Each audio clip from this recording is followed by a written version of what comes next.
Selamat datang kembali di Urban Urban Paradox, Paradox. mengulas fenomena terkini dari sisi yang berbeda. Balik lagi ya dia Di minggu pertama nih, minggu pertama bulan bulan November. Kembali lagi bersama kita. Menemani kalian yang Lagi saat makan ini enak makan nih. enak ya, menikmati hasil kerja keras kerja keras. Biar penabung akhir tahun ya kak ya. Memang mereka Waduh. duduk-duduk dapat uang ya guys. Siapa Aduh, tuh? siapa tuh kak? Siapa sih yang telah kita bahas Ada ini? tuh pejabat di negeri mana tuh? Hmm. Konoha ke apa kan? Aduh. Nah hari ini kita mau bahas soal pejabat juga nih. Kok tiba-tiba aneh? Kok pas banget Pas gitu banget ya? ya ngomongin pejabat kok tiba-tiba muncul berita pejabat. Ada apa tadi? Ada apa tuh? Hasil sidang kode etik DPR menyatakan Charoni, Nafa, Urban, Urban, dan Eko Patrio dinyatakan diskorsing. 3 hingga 6 bulan. Oh, masing-masing dengan Tuh.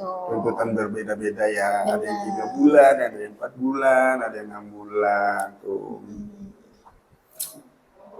Nah ini Mahkamah Konstitusi, Mahkamah Konstitusi. Kebanyakan MK nih Mahkamah Konstitusi. Mahkamah Kehormatan Dewan kemarin sudah memberikan sanksi penonaktifan terhadap anggota DPR yang kemarin dinilai melanggar kode etik. Yang sempat di demo yang rame banget beberapa bulan sebelumnya itu yang ya. rame banget itu ya.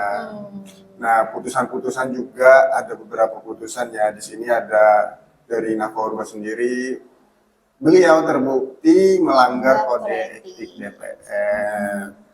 Terus Eko Patrio juga terbukti melanggar kode etik DPR. Dan Ahmad Saroni juga begitu. Rata-rata pelanggarannya itu ya di kode etik DPR. Nah ini dia, mulutmu harimau ya kak ya, gitu. Dia harus pintar-pintar menjaga mulut dan perilaku. Iya betul, karena kan DPR ini jadi representatif rakyat, jadi perwakilan rakyat, di mana kalian itu harus mencerminkan rakyat yang diwakilkan. Benar, iya. Itu buat ini jadi pelajaran lah buat dewan-dewan yang lagi duduk nyantai. Wah, nyantai di mana? Lagi duduk di kursi-kursi masing-masing di Senayan maupun di daerah-daerah juga. Ya, pokoknya yang ada dimanapun untuk bisa melihat dari sisi masyarakat itu sendiri, karena kan DPR ini dewan perwakilan rakyat ya. Betul. Komen-komennya juga semakin bangga jadi WNI semuanya. Hebat. Wow, ini beneran benar ya kak ya, benar. Kita mau bangga iya, ya. bangga jadi WNI. Harus bangga. Semuanya hebat. Keren deh Indonesia Raya, DPR-nya sakti-sakti. Wah. Sakti apa? Sakti Mandraguna. Full senyum, 3-6 bulan skors, nggak kerja, gaji tetap masuk. Waduh, betul nggak ya gaji? Kalau ada yang melihatnya gajinya. Nah kalau yang dari yang dia tangkap nih ya, katanya sanksi ini juga nggak mendapatkan hak keuangan DPR, itu salah satu sanksinya. Jadi seharusnya nih ya kayak seharusnya mereka tidak akan menerima gaji maupun tunjangan yang harus mereka terima selama masa skors itu. Masa skors itu ya, tapi sebentar aja kayak 3-6 bulan tuh. Ya lumayan lah ngabisin waktu. Apalagi kan mereka dari ketiga ini dan ada satu lagi ya, Uya juga ya kemarin ya.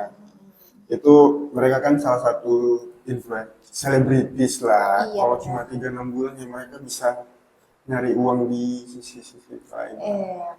Tapi sih, walaupun nggak langsung cari uang lagi, ada nggak sih kak buat holiday? Lumayan lah liburan mau tahun baru nih 3 bulan. Waduh. Selanjutnya ada apa itu Adia? Iya masih tentang pemerintahan, tapi bukan di Indonesia nih. Iya bukan di Indonesia, di mana ada tuh? Di New York. Zohran Mamdani resmi terpilih menjadi wali kota New York sebagai Muslim pertama yang pimpin New York City.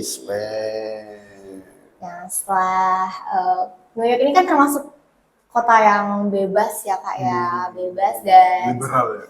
Iya, dan soalnya juga support LGBT-nya tuh lumayan banyak lah, sebagian.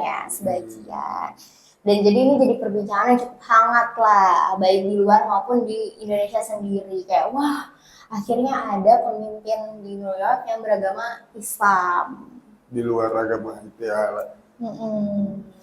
Dan Mamdani juga kemarin meraih suara 50,4%-nya. Sedangkan di bawahnya pesaing-pesaingnya itu ada Andrew Cuomo 41,6%, terus ada Curtis Sliwa 7%. Nah, berkat raihan suara ini dia terpilih menjadi wali kota New York. Sebagai muslim pertama ya. Tuh. Terus Mamdani sendiri menjadikan perlawanan terhadap tindakan Trump terutama terkait imigrasi. Ini salah satu kampanyenya tuh yang dia keluarkan saat itu. Kampanyenya itu 3 tahun ke depan kemampuannya akan diuji. Nah, dia ngomong kayak gini nih. Siapa tadi namanya? Bapak Mamdani, Bapak. Jika ada yang bisa menunjukkan kepada bangsa yang dikhianati Donald Trump cara mengalahkannya, kota itulah yang melahirkannya. Jadi perlawanan terhadap pemerintah ya di negara itulah seperti itu. Dan kebetulan di kota New York ini pada support dan di komen-komen masyarakat New York kan atau komennya pakai bahasa Indonesia. New York City memberi kesempatan untuk semua orang. Berarti warga BKN lihat dari agamanya, dari cara kepemimpinan. Benar. Tapi di Indonesia juga ada salah satu pemimpin juga yang maksudnya dia itu minoritas lah di daerah itu, dan dia seorang perempuan terus minoritas juga, tapi dia berhasil menjadi pemimpin daerah, Ibu Sherly. Kita bahas lagi. Iya, ibu yang cukup ramai juga sih, soalnya kayak kerjanya tuh sangat terlihat tuh. Ya itu jadi contoh lah kalau memang Indonesia itu buat semuanya, beragam, siapapun suku, bisa, agama, ras dan agamanya. Terlepas dari kebijakan-kebijakan yang positif maupun negatif, tapi kita harus tetap mendukung kebijakan-kebijakan yang positif, yang pro rakyat, siapapun itu, mau agamanya apa, sukunya apa, ya kan. Tapi kalau dia tidak pro sama rakyat, ya nggak usah dipilih. Tapi selama dia pro rakyat, dia memperhatikan gitu ya. Iya. Kenapa enggak ya? Kesempatan terbuka. Jadi habis ini kita berdua mau calon apa? Calon camat ya. Enakan camat atau DPR Kak? Tapi jauh sih, gapnya jauh sekali. Kayaknya kita mulai kecil dulu ya, camat gitu. Jadi yang dulu pimpinan di rumah tangga gitu. Di kepala rumah tangga gitu. Belajar pelan-pelan. Nih berita ketiga itu dari BMKG. BMKG sebut sebagian wilayah di Indonesia mulai masuk puncak musim hujan sampai akhir Februari nanti. Wow, lama banget ya. Iya. Dan memang berapa minggu terakhir ini di daerah kita juga lagi dilanda hujan. Iya, hujan terus. Kadang hujan panas, kadang yang hujan ya lebat banget. Lagi kemarin banjir ya, wali kota. Waduh. Banyak tuh videonya banjir di mana-mana. Ada bahkan kampus yang banjirnya tuh sampai tenggelam ya. Iya. Ya memang permasalahan banjir, hujan nih jadi salah satu yang harusnya jadi fokus utama lah, karena banjir nih akses pun susah, transportasi kan, mobilitas masyarakat maupun kalian pejabat-pejabat juga bakal susah, kecuali kalian yang naik helikopter. Waduh. Apalagi ini kan BMKG juga udah ngeluarin prediksi ya, jadi seharusnya kayak bisa lah sedikit demi sedikit diperbaiki, apalagi ini kan lama ya, nggak cuma sebulan gitu, jadi harusnya kalau sekarang diperbaiki nanti bisa lah kedepannya nggak mengurangi banjir gitu ya Kak ya. Gitu. Jadi Adia setuju nggak Sungai Mahakam dikeruk? Waduh, setuju nggak ya? Kalau Kakak sendiri gimana nih? Setuju apa enggak? Tapi ya, selama itu baik ya, kalau baik ya udah silakan. Tapi kalau Ya itulah BMKG sudah merilis ya kalau sudah memprediksi kalau bakal hujan. Ya, jadi buat teman-teman yang mau liburan tahun baru juga nih bisa Aduh, diperhatikan nih liburan mau kemana. mau kemana tuh? Jangan sampai ya terhambat lah gitu. Dilihat ini kotanya kota yang akan turun hujan lebat dan banjir atau tidak gitu. Tuh. Jadi nggak sia-sia liburannya ya kak ya. Jangan Lumayan ke bagus ya. Samarinda, jangan ke Samarinda. Ini deh kak. Ke Tenggarong. Ini banjir juga tuh.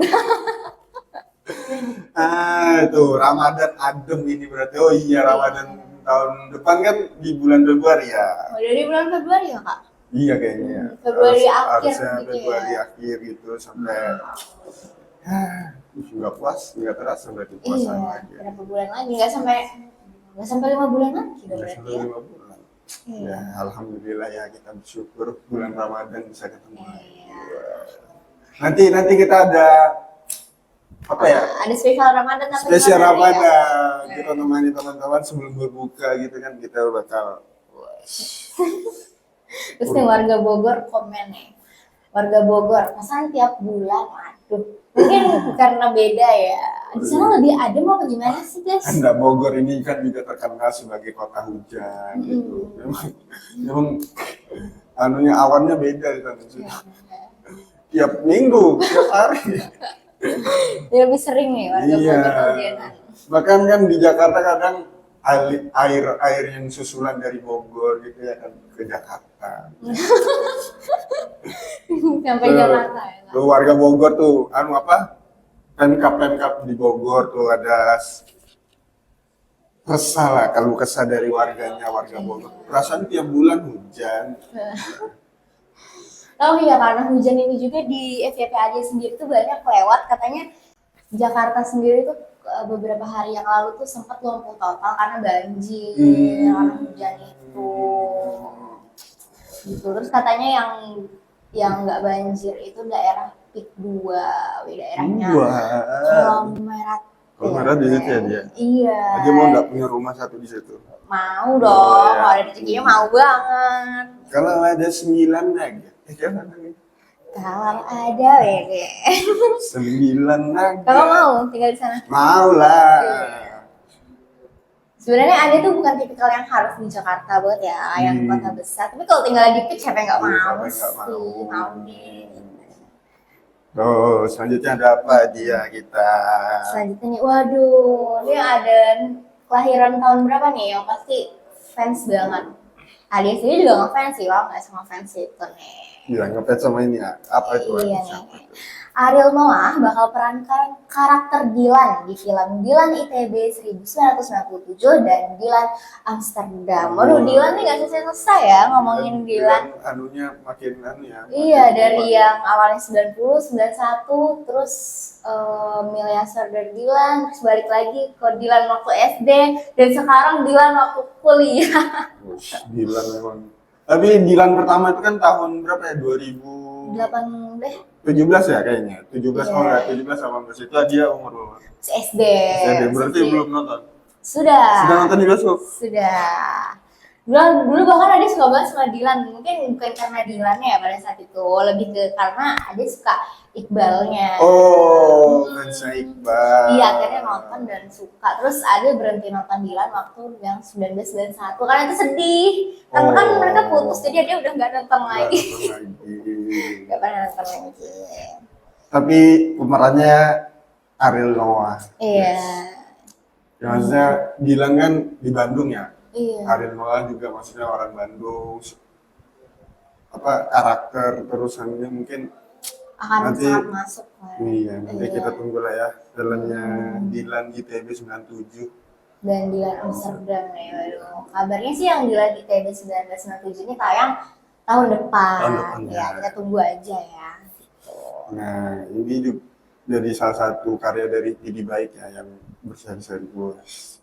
Good lah buat Bapak Apa sih panggilannya, ayah? Iya, ayah PewDiePie. Ayah PewDiePie. Ada juga menyebutkan nih, ada orang menyebut dirinya tuh perlu berbincang dengan ayah PewDiePie dan Falcon Pictures selama beberapa kali. Bukan hanya karena mempertimbangkan melanjutkan karakter yang sudah ada dan dimainkan Iqbal, tapi juga jadi keputusan besar dalam karirnya. Karena memang kemarin Iqbal tuh, Dilan tuh melekat banget sama Iqbal. Iya benar, bahkan waktu sempat penggantian karakter itu di film yang seri yang ganti pacar Dilannya udah sama Cika kalau nggak salah itu namanya. Itu bahkan sempat nggak diterima masyarakat sama fans Dilan gitu, kayak katanya sih kayak beda vibes-nya, tapi ya akhirnya ya diterima karena aktingnya ternyata tetap bagus gitu. Tapi kalau Ariel Noah sih iya mantap ya. Iya, ini juga ditunggu-tunggu kayaknya nggak cuma sama fans Dilan, tapi fans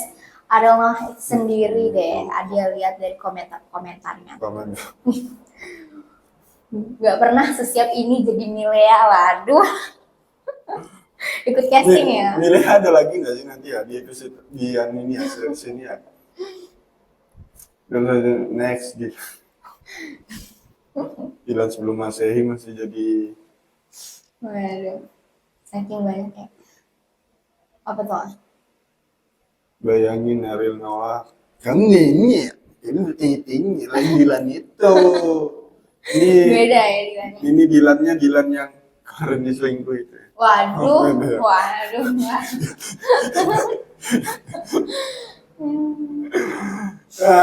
Sebenarnya kita ke berita selanjutnya apa tuh? Tentang teknologi ya, di sini ChatGPT kini tidak bisa beri saran hukum, kesehatan dan keuangan. Waduh.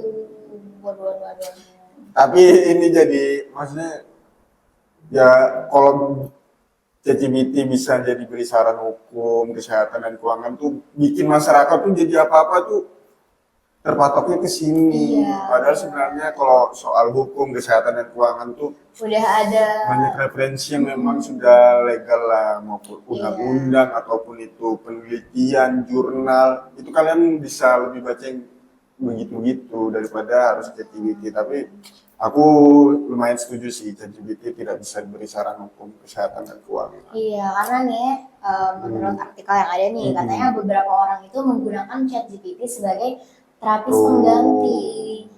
Jadi meskipun dapat menawarkan teknik grounding, jawaban chatbot AI ChatGPT ini sangat beresiko. Betul. Gitu. Karena ChatGPT ini merangkum semua narasi atau hal apapun yang ada di Google. Jadi benar atau salah tuh masih belum tersaring lah. Gitu. Dan kalaupun benar kan ChatGPT ini bukan ahlinya ya. Nah kadang ada tuh orang yang sudah sakit lumayan parah nanyanya ke ChatGPT, harusnya kan langsung ke dokter, langsung ke spesialisnya. Nah terus mengikuti saran ChatGPT, waduh. Betul sih, kita harus melek teknologi ya. Iya. Betul, tapi kan tidak begini. Tetap ada part-part yang memang harus diisi oleh ahli-ahli yang memang menguasai gitu. Benar banget. Ya pakai AI boleh lah, mau bikin puisi, terus mau bikin apa gitu kan boleh. Tapi kalau kayak gini sudah berisiko banget. Apalagi kalian memvonis penyakit siapapun atau diri kalian sendiri dengan ChatGPT kan gawat. Waduh. Kamu kanker, ternyata kamu kanker. Terus percaya langsung. Terus diprediksi hidup kamu cuma 2 bulan. Waduh. Tapi bagus juga kalau kamu langsung 2 bulan tuh tobat kan, tapi ternyata kan salah. 2 bulan tobat. Masyarakat Indonesia. Sebanyak komennya juga nih, ada yang pro dan ada yang kontra. Terus dan salah satunya nih, padahal gue yang notaris aja suka ngobrol soal legal sama ChatGPT. Wah, gak bisa analisa sama. Padahal aku kalau nanya-nanya soal anjing sakit biasanya ke ChatGPT. Emang sekarang banyak kayak teman ngobrolnya tuh ChatGPT ya kayak ya. Mungkin kita bisa ganti topik ngobrol yang lain di luar dari hukum, Iya. kesehatan dan keuangan tadi. Makanya itu berteman gitu kan, bersosialisasi. Siapa tahu kan ketemu dokter, ketemu Benar. pakar hukum, dosen. Jadi kalian tuh bisa tanya langsung sama Iya. ahlinya. Jadi gitu. Selanjutnya nih. Selanjutnya tadi dunia perfilman, kita balik lagi nih. Film yang berapa hari terakhir tuh Iya, FYP rame TikTok. banget Abadinan Jaya, Abadinan Jaya. Aduh, apa nih Kak? Apa tuh dia? Nih, Abadinan Jaya raih peringkat 1 kategori Top 10 Global Non-English Film di Netflix pada minggu pertama tayang. Waduh, baru minggu pertama tayang udah masuk Top 1 kategori global. Peringkat 1 ya kategori top 10 global non-English. Film Indonesia bergenre zombie ini mencatatkan prestasi internasional. Sejak perilisannya kemarin ya 23 Oktober 2025, film karya sutradara Kimo Stambul ini telah ditonton lebih dari 11 juta. kali. Dan ini di seluruh dunia. Seluruh dunia ya. Bukan hanya di Indonesia. Waduh, banyak ya. Karena memang biasanya film-film zombie ini kalau nggak Korea, Jepang, luar gitu kan. Sekarang Indonesia berani mulai menciptakan warna-warna baru lah di dunia perfilman Perfilman lokal Indonesia. gitu. Iya. Ya respect buat Pak Kimo Stambul ya, sutradara yang bisa mendirect film ini jadi tontonan yang menghibur masyarakat. Iya, jadi warna baru di dunia perfilman lokal kita nih. Terus nih, Abadinan Jaya menempati posisi pertama di 5 negara dan masuk dalam top 10 global film di 75 negara, termasuk di Jepang, Korea, Jerman, Prancis hingga Brazil. Ya. Terus nih, sejak tayang, film Indonesia ini mendapat sambutan positif dari penonton nasional maupun internasional, terutama karena menghadirkan kisah zombie tadi, tapi dengan cita rasa Indonesia yang menegangkan. Jadi ya beda gitu loh kan. Banyak elemen-elemen budaya Indonesia yang ditaruh di situ ya. Maksudnya film itu juga Indonesia banget gitu. Iya, dan tapi zombie. Kayak apa ya? Di Indonesia kok ada zombie tapi seru gitu. benar. Kayak nyata aja Indonesia ada zombie. Terus tuh ini tuh bawa unsur-unsur lokal kayak jamu dan banyak penonton dari Indonesia itu sendiri katanya ada yang kesel kan setelah menonton filmnya, terbawa suasana nih katanya kesel kayak ngelihat zombie kok dikira orang kerasukan. Nah justru karena itu letak serunya sih, letak serunya karena ya namanya orang Indonesia ngelihat hal baru karena belum tahu ya itu zombie, jadi ngeliatnya kayak kerasukan. Iya, Pokoknya film ini tuh benar-benar ngebawa vibes yang Indonesia banget gitu. Komen-komennya juga, tapi emang seseru itu loh filmnya, sampai capek bikin pusing saking gregetnya. Bahkan potongan-potongan juga bikin greget gitu ya. Ada salah satu cuplikan, ini juga sudah di-share ya di mana-mana. Yang polisi ya, dia polisi. Oh. Kan bisa lari ya kalian ya, kok kan? Iya. Tapi ya itu Indonesia banget lah. Indonesia tuh kalau sudah posisi kayak gitu juga, wah tembak-tembak tapi juga lari. Apalagi kan juga film yang tentang zombie-zombie ini baru-baru banget masuk Indonesia. Jadi ya ibaratnya kayak dari dalam point of view film ini kayak mereka belum tahu kok itu zombie. Gitu. Terus ada yang komen juga nih, bodo amat sama yang bilang alur ceritanya nggak nyambung lah gitu. Tapi visualnya emang bagus cowok gitu. Ya pro kontra ya, banyak yang muji, banyak yang merasa masih kurang, tapi ya namanya karya gitu, nggak ada, pasti ada sisi yang tidak sempurna ya. Ya itu jadi evaluasi, jadi perbaikan lah buat kedepannya. Terlepas dari kekurangannya, ini menunjukkan film Indonesia mulai terus maju, bener nih. Kayak yang tadi sebelumnya ada yang komen kan katanya saking serunya bikin greget, berarti dari alur ceritanya, terus di bawahnya ternyata ada yang komen tentang visualnya, berarti ada yang lebih merhatiin visual, ada yang lebih merhatiin alur, tergantung setiap orang melihatnya kayak gimana gitu. Nah, sukseslah dunia perfilman Indonesia ya. Bener banget nih. Oke, nih Berita terakhir, Pak. Aduh. Ada apa itu dia? Waduh, cukup hangat ya. Rumah dipasang stiker keluarga miskin. Ratusan penerima bansos mengundurkan diri. Waduh, kenapa? Kenapa ya? Aku sebenarnya mengundurkan diri? gimana itu beritanya? Sebenarnya banyak aja yang lewat, tapi aku belum ada ngeliat-liat. Nih, jadi ratusan keluarga penerima manfaat atau KPM bantuan sosial atau bansos di mana tadi? Di Kabupaten Kepahyang, di Provinsi Bengkulu nih. Bengkulu, guys. Mengundurkan diri setelah dinas sosial memasang stiker bertuliskan keluarga miskin di rumah mereka. Menurutnya, selama proses pemasangan, pihaknya menemukan sejumlah penerima bansos yang ternyata sudah mengalami peningkatan ekonomi. Jadi ada yang kayak, jadi beliau ini datang ke rumah-rumah, mau pasangin stiker. Dia seperti aku cuplikan videonya, dan ternyata waktu rumah didatangin, mobilnya ada 2, ada 3, terus rumahnya tuh udah sangat layak lah, gitu. Bukan cukup lagi, bahkan ada beberapa yang sudah sangat layak. Ya, di komen-komennya juga bansosnya diterima, skinnya ditolak. Cocok banyak orang mampu yang nggak tahu diri tetap terima bansos soalnya. Waduh. Tapi ya, alhamdulillah lah ya, mungkin mereka juga mulai sadar, entah mungkin malu atau sadar, tapi ya alhamdulillah. Jadi uang bansos ini, uang atau ya produk yang bakal disalurkan dari bansos ini bisa disalurkan ke masyarakat yang lebih membutuhkan ya Kak ya. Lebih tepat sasaran. Iya, lebih tepat sasaran. Nah. Ya, semoga lebih banyak daerah juga bisa nerapin deh ya kayaknya.